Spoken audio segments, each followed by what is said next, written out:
जय शिरडीशा जगन्निवास मनसे हारते भक्तुलाशल रूपं नीवे साई हारते अंदरि कल्लु नी मीदेरा हरि ओं हारती पालिंची मरि पवलिंचेंदुकु तारा हारती जय शिरडीशा जगन्निवास मनसे हारते भक्तुल आशल रूपं नीवे साई हारती साधु रूपमु दाल्चिन साईकी सद्गुण हारती गुरुवारमुन पुट्टिन साईकी निग्रहमे हारती वेल्लुवलय्ये नी वरमुలకు వందన హారతి చల్లని చూపుల సాయి నీకు చంద్రహారతి జయ శిరిడీశా జగన్నివాస మనసే హారతి భక్తుల ఆశల రూపం నీవే సాయి హారతి. హాయ్ ఫ్రెండ్స్, ఎలా ఉన్నారు? Welcome to Sakhi diaries. అందరూ అడుగుతున్నారు కదండి క్లీనింగ్ వీడియో, సో నేను ఈరోజు పెడుతున్నానండి. ఇంకేంటంటే మామూలుగా ఈ వీడియో కూడా టైం సేవింగేనండి. నేను ఒకటే చోట కూర్చొని అన్ని వివరంగా చూపించానండి. మీరు స్కిప్ చేయకుండా మొత్తం వీడియో మొత్తం చూసేసేయండి. ఇంకా ఏంటంటే మన ఛానల్ ని సబ్స్క్రైబ్ చేసుకొని వాళ్ళు ఉంటే గనా ప్రీవియస్ వీడియోస్ చూసి మీకు నచ్చినట్లయితే గనా ఖచ్చితంగా సబ్స్క్రైబ్ చేసుకోండి, ఓకేనా? ఇంకా నేను మామూలుగా ఈరోజు అంటే రోజు పూజ అయిపోయిన తర్వాత ఖచ్చితంగా కొద్దిసేపు సాయినామం రాసుకుంటానండి. సో ఈ విధంగా రాస్తానన్నమాట. మొన్న అంటే బాబా విషయాలు చెప్పినప్పుడు, పారాయణం చెప్పినప్పుడు కూడా మీరు సాయినామం ఏ విధంగా రాస్తారండి అని అడిగారు కదండి. సో నేనైతే గాన ఊకే మామూలుగా ఈ విధంగా రాస్తానండి. ఈ శ్రీ సాయి అని ఒక్కొక్క గడిలో రాస్తాను. ఈ బుక్స్ కూడా మేము మా పిల్లల పుట్టినరోజుల సందర్భంగా మేము ఈ బుక్స్ కూడా కొట్టించామండి. సో ఇంకా ఏంటంటే మామూలుగా ఒక్కొక్క గడిలో కొంతమంది శ్రీ సాయి అనుకుంటా రాస్తారు. నేను మాత్రము అంటే ఒకసారి మాకు కర్నూలులో మా మదన్న వాళ్ళ ఇంటి పక్కన ఒక ఆమె ఉండిందండి. ఇప్పుడు ఎక్కడున్నారో కూడా నాకు తెలియదు.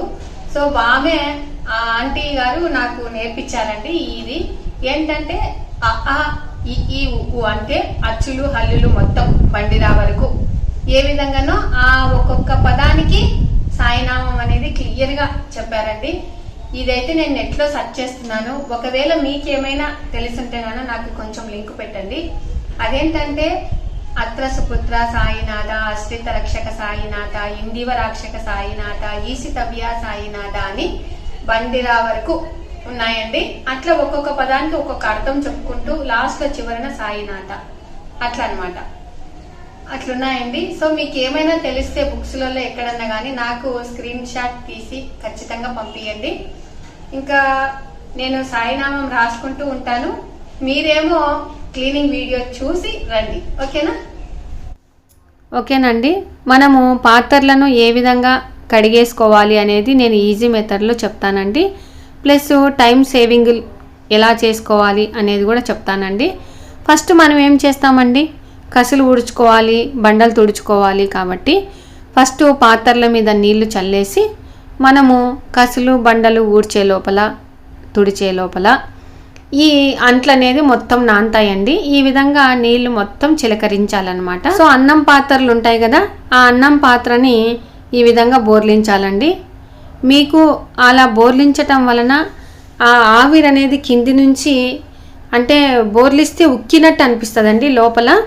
సో అది ఇంకా అంతా ఆవిరి లెక్క పట్టుకొని మనము త్వరగా క్లీన్ చేసుకోవచ్చండి.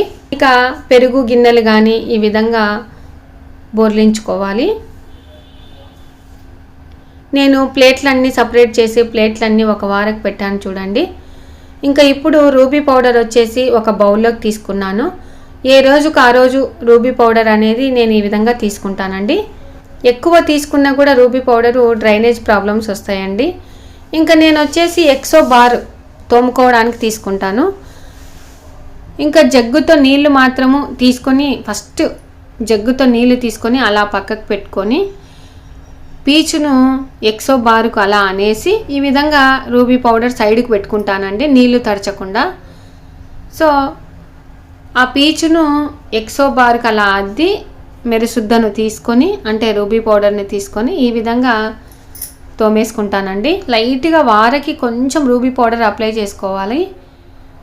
సో ఈ విధంగా రుద్దిన తర్వాత మనము మొత్తం క్లీన్ చేసుకోవాలండి. ఈ ప్లేట్లకు చివర్లో అంటే డిజైన్ లేకుండా మామూలుగా కంటులాగా ఉంటాయి చూడండి, గోటు. అప్పుడు మనం బొటన వ్రేలుని ఈ విధంగా పెట్టి ఇలా క్లీన్ చేసుకోవాలి.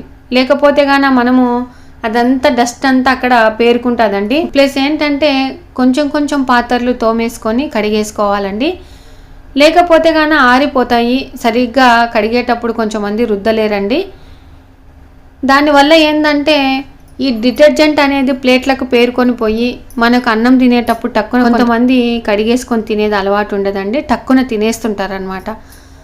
అట్లా చేయటం వలన మనకి రోజుకు మనకు తెలియకుండానే డిటర్జెంట్ ఇలా లోపలికి పోవటం వల్ల కడుపు నొప్పి కూడా వస్తుందండి. కాబట్టి మనం ఏం చేయాలంటే కొన్ని తోమిన తర్వాత క్లీన్ చేసేసుకొని పక్క పెట్టుకొని మళ్ళీ కొన్ని తోమిన తర్వాత క్లీన్ చేసుకొని పక్క పెట్టుకొని ఈ విధంగా చేయాలండి. నేను ఇప్పుడు సోపును అంటే రుద్దాను కదా మొత్తము ప్లేట్లన్నీ, ఆ జగ్గులో చెయ్యిని అలా కడుక్కొని డైరెక్ట్ నీళ్ళల్లో ఈ విధంగా వేసేసుకొని ఇలా కడిగేసుకోవాలండి. ఫస్ట్ అన్ని ప్లేట్లన్నీ కడుక్కున్న తర్వాత నెక్స్ట్ బౌల్స్ ఉంటాయి కదా, బౌల్స్ అన్నీ కడిగేసిన తర్వాత బాండీలు ఉంటాయి కదండి, బాండీలు కడిగేశాక అన్నం సర్వలు ఉంటే అవి ఎందుకంటే ఆరిపోయి ఉంటాయి కాబట్టి మనము అన్నం సర్వలని లాస్ట్లో కడిగేసుకున్న తర్వాత ఇంకా స్పూన్స్ ఇలాంటివన్నీ మనము ఈ స్టాండ్కి అనేది సైడ్కి పెట్టుకోవచ్చు కదండి, స్పూన్స్.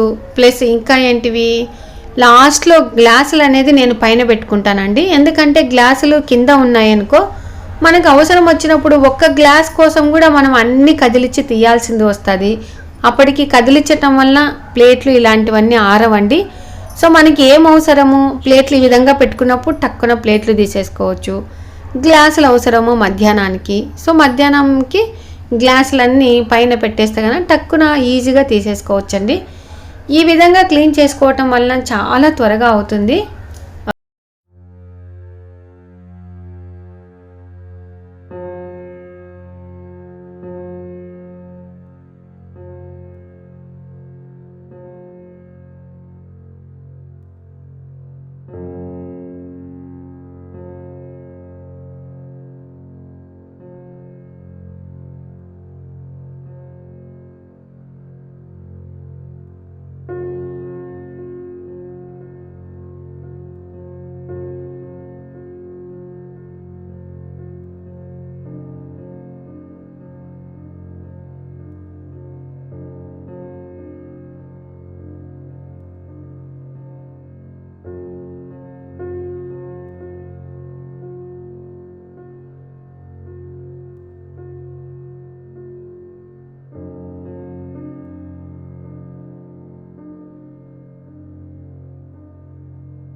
ఓకేనండి. ఇంక ఇదంతా రాశాను.